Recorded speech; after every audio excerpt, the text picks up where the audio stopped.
የደቡብ ሱዳን ታጣቂዎች በጋምቤላ ክልል አንድ አካባቢ መቆጣጠራቸውና የወረዳ አስተዳዳሪን ማቁሰላቸው እንዲሁም ቀጣዩ ስለ ኢራንና የአሜሪካ የኒውክሌር ድርድር የምንነግራችሁ ይሆናል። እስከ ፍጻሜው ድረስ አብራችሁን ቆዩ።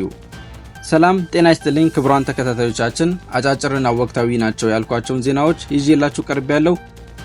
የደቡብ ሱዳን ታጣቂዎች በጋምቤላ ክልል አንድ አካባቢ መቆጣጠራቸውና የወረዳ አስተዳዳሪን ማቁሰላቸው ተገለጸ። የደቡብ ሱዳን ታጣቂዎች በጋምቤላ ክልል ላሬ ወረዳ ውስጥ በሚገኘው ቢልኩን የተባለ አካባቢ መቆጣጠራቸውንና የላሬ ወረዳ ዋና አስተዳዳሪን ማቁሰላቸው ምንጮች ይናገራሉ።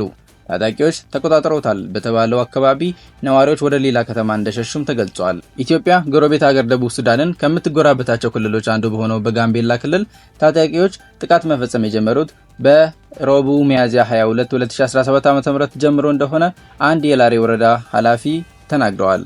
እንደ ኃላፊው ገለጻ የኢትዮጵያ ድንበር አቋርጠው የገቡት ከደቡብ ሱዳን መንግስት ጋር ግጭት ውስጥ ያሉት የሱዳን ህዝቦች ነጻነት እንቅስቃሴ ወይም ተቃዋሚው ሱዳን ፒፕልስ ሊበሬሽን ሙቭመንት ኢን ኦፖዚሽን በሚባሉ ታጣቂዎች ናቸው።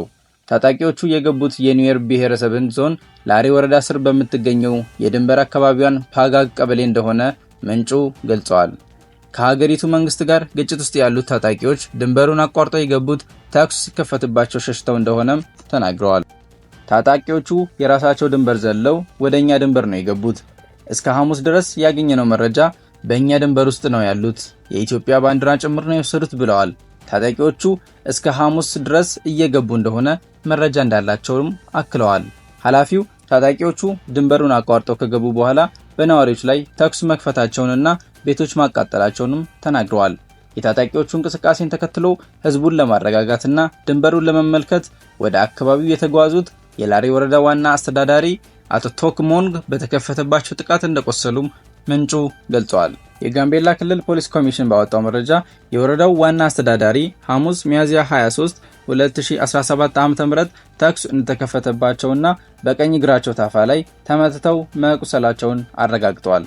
የወረዳው አስተዳዳሪን ጨምሮ የመንግስት አካላት በአካባቢው የተገኙት በደቡብ ሱዳን የተነሳው የእርስ በርስ ግጭት በድንበር አካባቢ በሚገኘው ፓጋግ ቀበሌ ኮብሪ ቢልኩን ተብሎ ወደሚጠራው አካባቢ የተዛመተ መሆኑን ለማጣራት እንደነበር ገልጸዋል። ከወረዳው አስተዳዳሪ ውጪ ጥቃት የደረሰባቸው ሰዎች እንደሌሉ የሚናገሩት ኃላፊው የአካባቢው ታጣቂዎችና ፖሊስ የምላሽ ተኩስ ከመክፈት መቆጠባቸውንም ጠቅሰዋል። በአካባቢው የነበሩት የጸጥታ ኃይሎች ተኩስ ቢከፍቱ ኖሮ ብዙ ጉዳት ይደርስ ነበር ሲሉም እርምጃ ያልተወሰደበትን ምክንያት አስረድተዋል። ኃላፊው እንደሚገልጹት ድንበሩን አቋርጠው የገቡት የደቡብ ሱዳን ታጣቂዎች አሁንም አካባቢውን እንደተቆጣጠሩ ናቸው። እንደ መረጃ ያገኘነው ከዚያ ብዙ ቤት ተቃጥሏል፣ በርካታ ህዝብ እየተፈናቀለ ነው ብለዋል።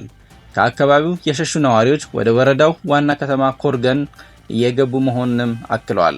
ታጣቂዎቹ በፓጋግ ቀበሌ ውስጥ የሚገኙትና የድንበር አካባቢ የሆነው ቢልኩን የተባለ መንደር ሙሉ በሙሉ እንደተቆጣጠሩት ኃላፊውም አክለው ተናግረዋል። እንደ ምንጩ ገለጻ የታጣቂዎቹ እንቅስቃሴ ተከትሎ የወረዳው አስተዳዳሪ ከክልሉ መንግስት ድጋፍ እንዲደረግለትም ጥሪ አቅርበዋል ብለዋል።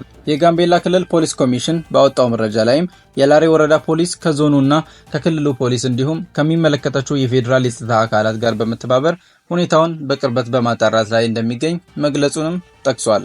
ትናንትና አርብ ማለትም ሚያዝያ 24 2017 ዓ.ም የክልሉ እና የዞኑ መንግስት የጸጥታና የብልጽግና ፓርቲ አመራሮች የተፈናቀሉ ሰዎችን ለመጎብኘት ወደ ኮርገን ከተማ መጓዛቸውን ምንጩ ተናግረዋል። ቀጣዩ የኢራንና የአሜሪካ የኒውክሌር ድርድር ተራዘመ። በቴህራን የኒውክሌር መርሃ ግብር ላይ የሚያተክረው የኢራንና የአሜሪካ አራተኛ ዙር ድርድር መራዘሙን ተገልጿል። ኢራን ሁለቱ ሀገራት ድርድሩን ከምታመቻቸው ኦማን ጋር በመሆን ቅዳሜ ዕለት በሮም ለማካሄድ ቀጠሮ ተይዞ የነበረውን ስብሰባ በሎጂስቲክና ቴክኒካል ምክንያቶች ለሌላ ጊዜ በማስተላለፍ መስማማታቸውን ገልጻለች። አሜሪካ አስቀድመው ለንግግሩ ቀን አልተቆረጠም ነበር ስትል አጣጥላለች።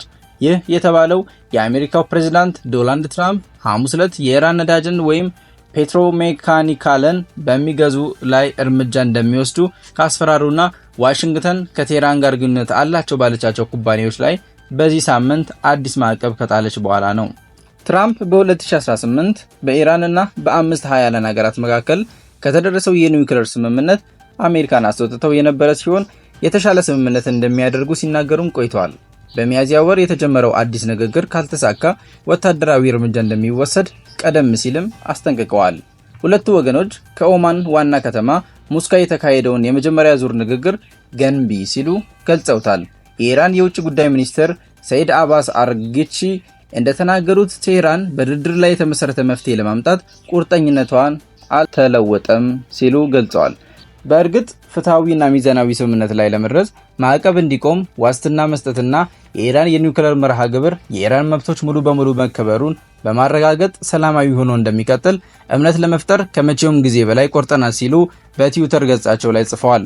የዩናይትድ ስቴትስ የውጭ ጉዳይ ሚኒስቴር ቃል አቀባይ በበኩሉ የቅዳሜው ስብሰባ እንዳልተረጋገጠና ቀጣዩ ዙር በቅርብ ጊዜ ውስጥ ይካሄዳል ተብሎ ይጠበቃል ብለዋል። የኦማን የውጭ ጉዳይ ሚኒስቴር ሁሉም ወገኖች ሲስማሙ አዲስ ቀን እንደሚወሰን ተናግረዋል። የማዕቀቡ ዓላማ የሆኑ በኢራን ፔትሮሊየምና ፔትሮኬሚካል ህገወጥ ንግድ ውስጥ የሚሳተፉ መሆናቸውን አሜሪካ አስታውቃለች። የዩናይትድ ስቴትስ የውጭ ጉዳይ መስሪያ ቤት ባወጣው መግለጫ የኢራን አገዛዝ በመካከለኛው ምስራቅ ያለውን ግጭት በማባባዝ የኒውክሌር መርሃ ግብሩን በማስፋፋትና አሸባሪ አጋሮቹን ተላላኪዎቹን በመደገፍ ቀጥሏል ብሏል። በወቅቱ አሜሪካ ባወጣችው መግለጫ ላይ አገዛዙ ለማተራመስ ተግባራትን የገንዘብ ድጋፍ ለማድረግ የሚጠቀምበትን የገቢ ፍሰት ለመግታት ዩናይትድ ስቴትስ ዛሬ እርምጃ እየወሰደች ነው ብሎ ነበር። ትራምፕ ሐሙስ ዕለት በትሩዝ ሶሻል ማህበራዊ ሚዲያቸው ማንኛውም አገር ወይም ሰው ከኢራን ማንኛውንም መጠን ያለው ነዳጅ ወይም ፔትሮ ኬሚካልን የገዛ ሁለተኛ ደረጃ ማዕቀብ ይጣልበታል ሲሉ ጽፈዋል። ከዩናይትድ ስቴትስ ኦፍ አሜሪካ ጋር በማንኛውም መንገድ እንዲሰሩ አይፈቀደላቸውም ብለዋል። ኢራን በበኩሏ የአሁኑ ማዕቀብ የአሜሪካ ባለስልጣናት እርስ በርሱ የሚያጋጭ ባህሪና እምነት እንደሌላቸው ተጨማሪ ማረጋገጫ ነው በማለት ተቃውሞዋን አሰምታለች። ኢራን የየመን ሁቲ አማጽያንን በመደገፏ ዋጋ እንደምትከፍል ያስጠነቀቁት የዩናይትድ ስቴትስ የመከላከያ ሚኒስትር ፔት ሄግስተንን መልእክት የኢራን ሚዲያ በዘገባዎቻቸው ውስጥ ጠቅሰዋል። የአሜሪካ ልዑካን ሲመሩ የነበሩት የትራምፕ የመካከለኛው ምስራቅ ልዩ መልእክተኛ ስቲቪ ዊትኮፍም መልእክቱን በድጋሚ ለጥፈዋል።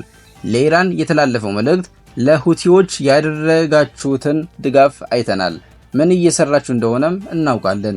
በዚህ ምክንያት በመረጥንበት ጊዜ እና ቦታ ዋጋ ትከፍላላችሁ።